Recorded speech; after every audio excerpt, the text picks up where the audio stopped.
What's feng shui got to do with fertility?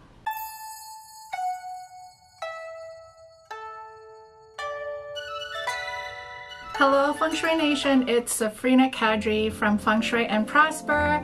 Very recently I put out a post and also sent out an email to those of you guys who are on my list announcing a fertility quiz that I just recently launched. I thought it was a bit of a fun perspective on the fertility journey.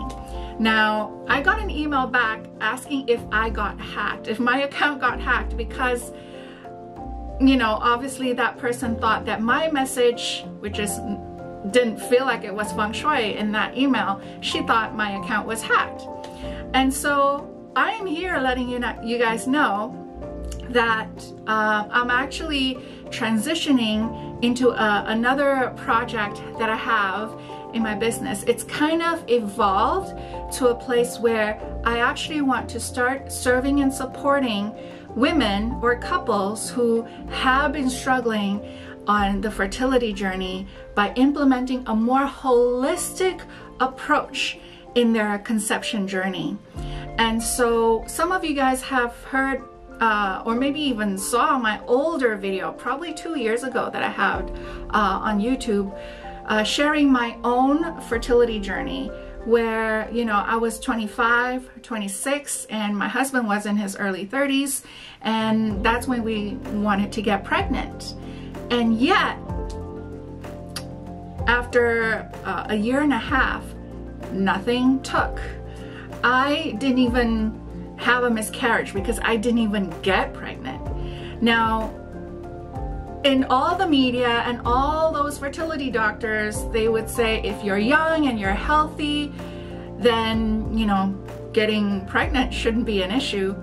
I didn't smoke, I didn't drink, and obviously young.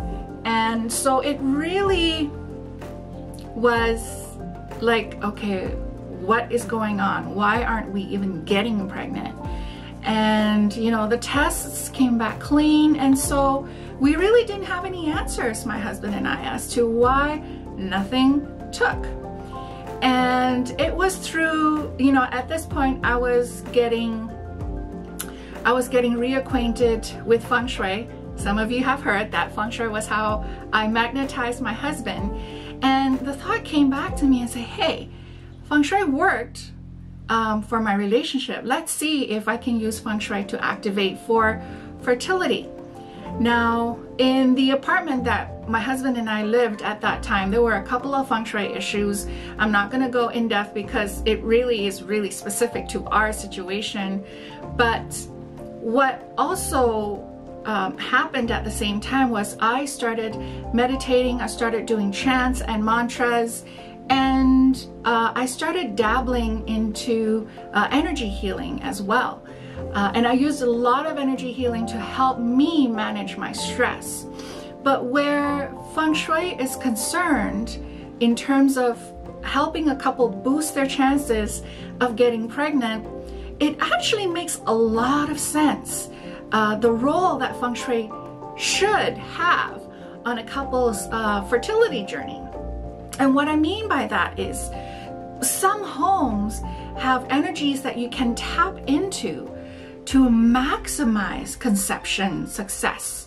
And once we figure it out, again, it is all calculated based on the period and the facing of the house, and then we get the permanent energy blueprint of the home.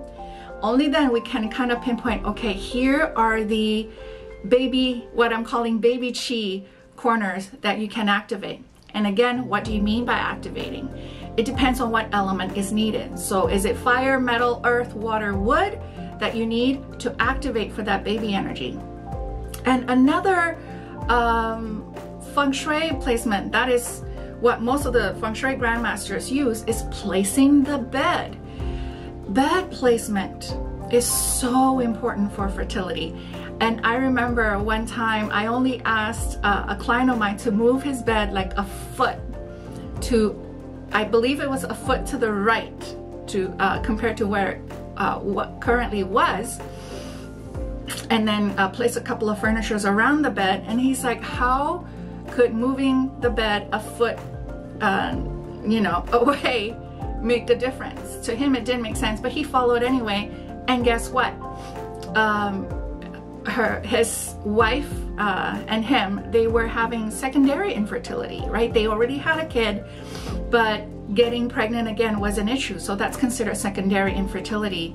And right after he moved the bed, and I also looked at his wife and his birth chart, and then I said, okay, these are your fertile months. These are your fertile months. And luckily enough, there were months where both of them overlap. So I said, these are the months is where you need to really go at it, right? The fertility energy is there in you astrologically. Maximize that, and we've already maximized the feng shui placement to have the right energy, which is the sitting and the facing of the bed, to tap into baby luck or tap into baby energy.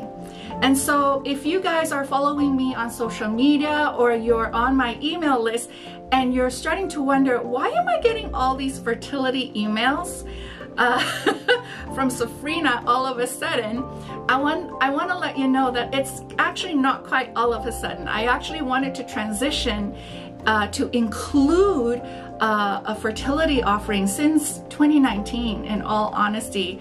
It's just this year I finally told myself I gotta get my behind moving and get this out, because people don't understand or don't realize the power of feng shui and other energy manipulation methods that I also shared with my clients.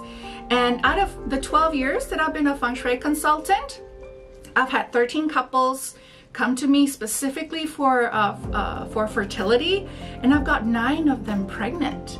And so after the results of that, it's just become very clear that my next soul level mission is really to help other couples going through what my husband and I went through, and really finding answers where the medical community have no answers for you, right? And these, what I call energetic methods, are actually really powerful if it's done all together, if it's done holistically. You can't really pick and choose.